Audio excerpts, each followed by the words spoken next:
Hello, you're welcome to Doctors Without Stethoscope, where we interview medical students, doctors who intend to pursue their vocation aside medicine. And on our show, we have a very interesting guest by the name Nana Ansah Asare Akoto. Oh my God, this is a very actually you are going to give me an accolade for me trying to pronounce your name correctly. Actually, that's not my full name. For the sake of my passport, I had to take some out. Are you serious? Yeah. So tell me your full name. Okay, so my full name is Nana Kweku Ansah Sashraku Asare Akoto. Oh my God. Yeah. Oh my God. This is very, very challenging. Yeah, that's my full name. I want to ask you a question. I mean, coming here in Russia to study, how like your teachers, your friends who are non-Ghanaians, who are non-Africans, how do they go pronouncing your name? Because I really find it difficult to pronounce. Okay, so that's interesting. Every cycle I have, like every subject I have, the teachers have a very nice name in which they call me. Like, because I study in Russian. Okay. So they write my name in the Russian form. Okay. So sometimes teachers try to mention it in English. They forget themselves. So this cycle I just did, when you write Asare, it's spelled in English, you write it Acape. Okay. But that's Russian language. Russian language will be spelled Acape. But then my teacher was calling me Akape. I'm like, what do you call it? What other variants do they call you apart from Akape? Yeah, they could call me Akape. Sometimes they call me Akoto. The Akoto. They try and paddish it. Because when there's O, the last one has to be an A, so they say Akota. I'm like, what is happening? Like, they're spoiling my name. Yeah, actually, I used to have the same problems. I remember one of them. They keep calling me Chimodan. My name is Chinedum, but they keep calling me Chimodan, and it means a kind of box, in Russian. Yeah, a suitcase in Russian, and they keep calling me Chimodan. How does Chimodan resemble Chinedum? I think the foreign names really confuse them. Yeah, the foreign names really confuse them because they hardly get names right on point unless the name is similar to their Russian names. Yeah. That's cool. Okay, tell me, what does your name mean? What does my name mean? Yes. Okay, so I'll break it down for you. The Nana, it said Nana. It's not, when I came to Russia, then they call me Nana. But then in Ghana, it's called Nana. Nana is a title given to kings and chiefs, and you get to very important people. They get the title Nana. That's from Ghanaian, right? I am an important person. Wow. So it's a very important name in your tribe where you come from in Ghana. Yeah. Oh, okay. Yeah. You're a guy or no? I'm everything. So I'm a lot of mixtures. There are mixtures. Yeah. Okay. So you can't really say you're from a particular tribe in Ghana. I am from a particular tribe. I am from the Akwamu land, which is found in the eastern region of Ghana. They are Akans. And then their native language is Tree. I see, because wait a minute, is that the same place that this where you hear the Ashanti Hene or something? Not really. The Ashanti Hene is also from the Akan tribe, but the Akan tribe has so many different subsets. Akwamu is one of them. The Asantis are also part. We also have our own kin. Do you get it? I see. But then I'm more. My dad is from there, but my mom is Ghana. Ah, wow. Yeah, my mom is Ghana. So I'm closer to my mom more. So I'm more from the Ghana side. Yeah. I sometimes tell my friends I'm also English because I have some, when I go back to my generations, there's some English blood in it. So yeah. So I'm everything. You're trying to tell me that there are some, some white blood in you. I may look black, but then inside there's a little white. So it means you're whiter than me, even though I seem to be fair. Yeah. Oh my God, that's genetics. Don't let the cover. I see where you. Okay, few months from now, a couple of months from now, you're going to be sworn in as a medical doctor. So I really want you to tell us what actually inspired you to become a medical doctor. It's a long. It's going down. I remember. I was young. I think I was 8 years old. Wow. Yeah. That young? I'm 26 right now. Wonderful. Yeah, I was 8 years old when I decided I want to be a doctor. I was in class when I told my friends I want to become a doctor. And my classmates were looking at me like, why do you want to become a doctor? Like, like it's easier said than done. I'm like, yeah, but then I want to become a doctor. I don't know, but I want to become a doctor. I have an auntie who's a doctor. And then she used to come home with her friends. And, you know, when they come and sit down and they're talking, you look at it and the whole euphoria around them is so good. And then they were so happy. And then I liked that kind of, can I mix Russian and English? Oh, okay. Yeah, I like that kind of asnashenia, the relationship they had, how they talk and all those things. Like, you feel that they are smart people, yeah, right? I really got inspired by that. But then again, I later realized that even in being a doctor, there are different fields of being a doctor. So I decided I want to help women. So, wait a minute. Is that what I'm thinking? Is that what I'm thinking? Not like that. Not like that. Gynecologist. Okay. Yeah, I want to be a gynecologist. Yeah, so I decided at the age of 8 that I wanted to be a gynecologist. And since then, I've still had that passion of being a gynecologist. Wonderful. That's really, really, inspiring. You see, you've really done a lot when you're not really so, like you said, we had discussions earlier on, and you say you don't like being put in a box. You want to, break the box and fly out. You want to be free as a bird and stuff. You want to venture into different areas. Yeah. And I've watched you and I see that you do a lot of stuff, and you've been involved in politics and being the former president of the National Union of Ghana Students in Volgograd. How has it been for you? Why must it be you? Why would you venture into politics knowing that this is too demanding, if I may say? I remember when I came in PASFAC, I was having a conversation with one of my friends, a classmate of mine, Emmanuel Ellis. You should know him. Yes, of course. Yeah, then we're talking, and he was wonderful guy. He wants to make money, and then we're talking like he wants to make money and he wants to be this. I'm like, nah. I want to leave a legacy.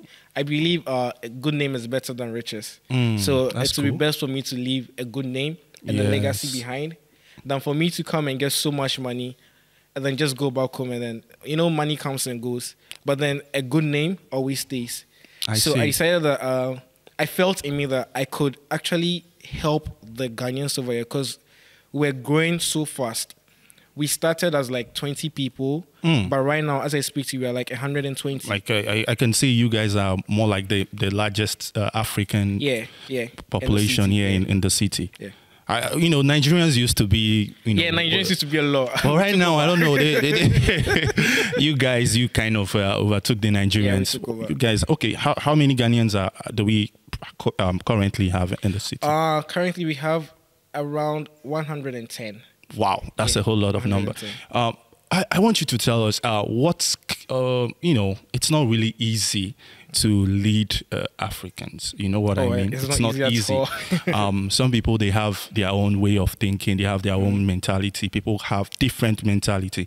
And most of the time, they don't tend to agree with what you say at times because they have their own lives. And how did you cope with the challenges as the president and the leader of the Ghanaian community? How do I cope with the challenges? I'll say, first of all, I'm a Christian, so I pray a lot. So when I face any situation that I face, first thing I do is I pray. Okay. Then I ask for wisdom from God. Yeah, so I think with the wisdom that God gave me, and then I used to also pray for the union a lot. Like in every prayer of mine, I put the union inside. So I think God guided me in what to do and how to lead the people. You guess, like, I'm not saying I'm Moses or I'm David or something, but then, I got my inspiration from that. Yeah. And then also I took it as a learning process. Every day was a day to learn something new. So as the challenges come my way, I don't run away from there. I try to face them and then learn something new. Because, as you learn, you become stronger, you become better. So I face them to learn things.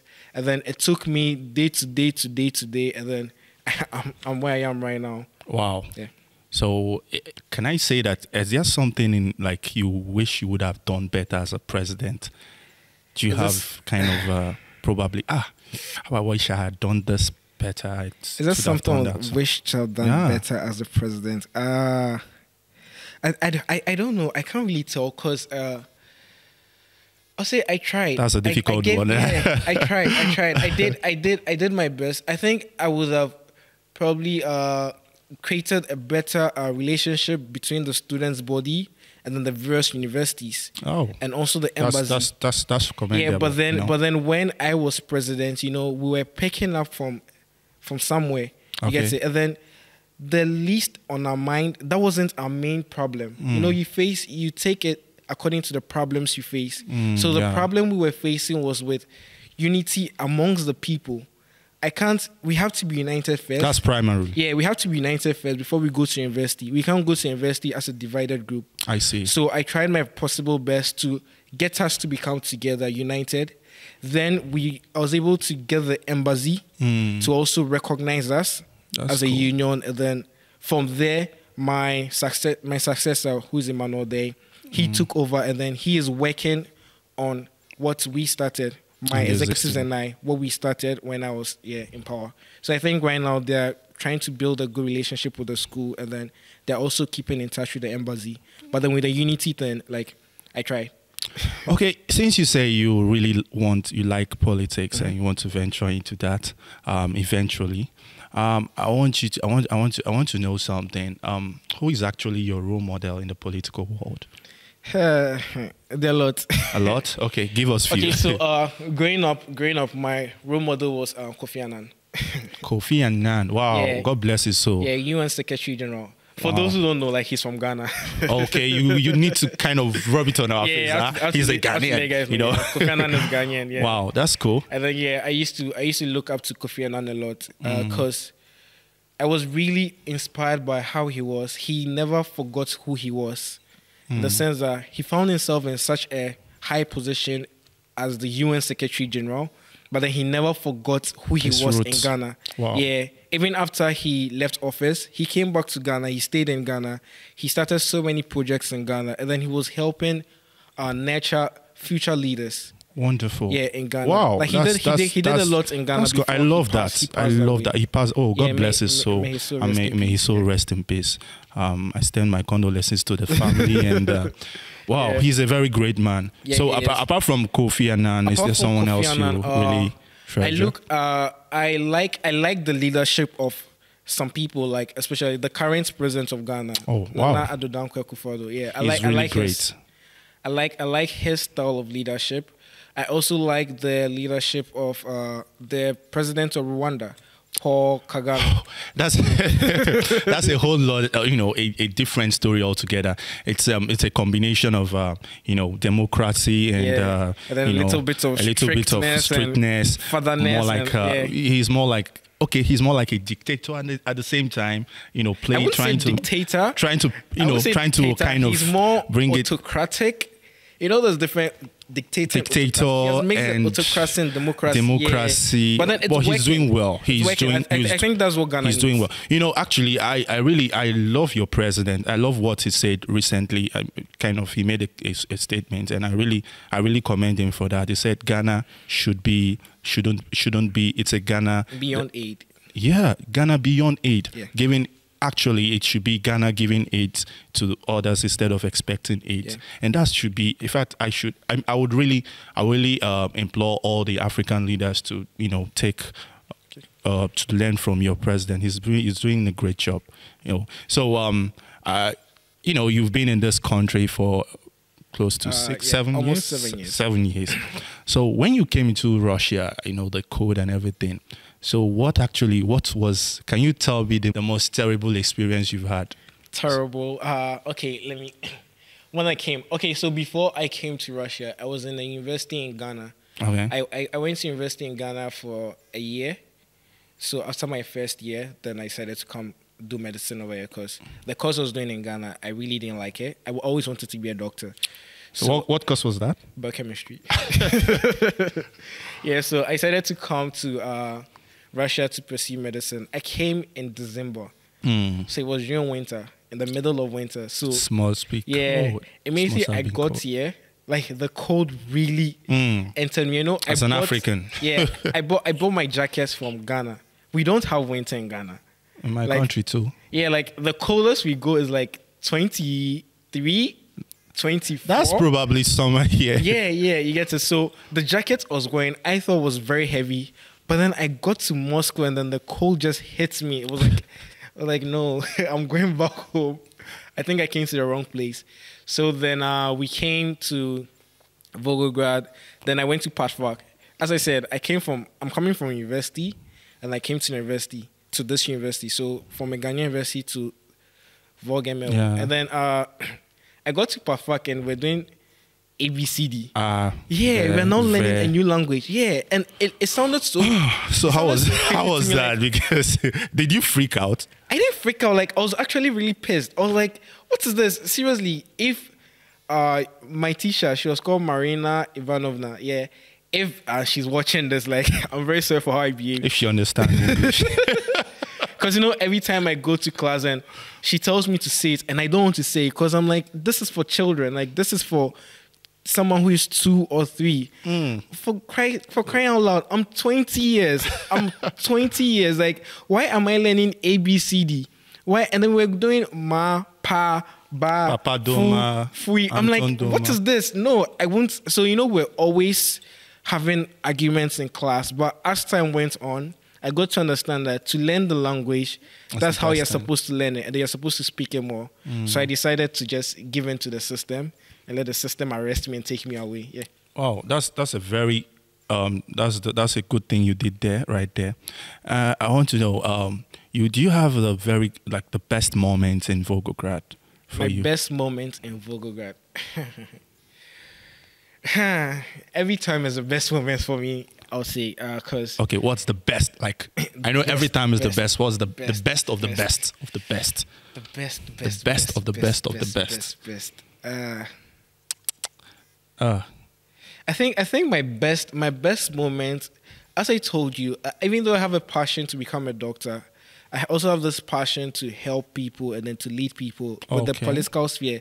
So one of my best moments was when we had a program as Ghanaians. And then I saw all the Ghanaians coming together. And then we were all united. We were all dancing, eating. Like, it was really a nice thing. I felt very satisfied inside me. Like, at least I came and I did some. Wonderful. Yeah, Wonderful. I came and I've done some. Looking at them being so happy and how they were talking to each other, and we all put our differences aside and then we're willing to come and then eat and dine and do all those things. Like, it was really like, I think that's one of my best moments here. Wow. In my time in Volgograd. That's good. And I assume that was when you were a president, right? Yeah, when I was president. Of course, that would be your best moment when you were the president. Oh my God. Wow, it's nice to see. It's nice to have you here in our program. But before we let you go, I would want you to you have to say it here on the program, okay? You have to share a secret. A secret? Yeah. Tell us a secret. Okay, what's the secret? Any secret? Tell us a secret, yeah. Secret. You have to share it to the world. We want to know your secret. Okay. Okay, so a lot of people don't know this, but then I'm actually really scared of crowds. Really? Yeah. Really? What an irony. But you've been a president of... Yeah, I've been a president. I've stood in front of so many people. I've spoken to so many people, all those things. But it takes a lot of courage. Like, it pulls a lot out of me for me to come and stand there and talk to them. You know, they said it's easier to do something you like doing, like something that you like doing. But then when it's something you like doing, but then it's not your best, like it's not the best, it doesn't bring the best out of you, you put in more effort. You get to, so being a president, having to face people, I have to put in a lot of effort to do these things. For me to stand, like looking at the chairs over here, like for me, imagine there are people sitting in there. Before I'll come out, I will panic a little.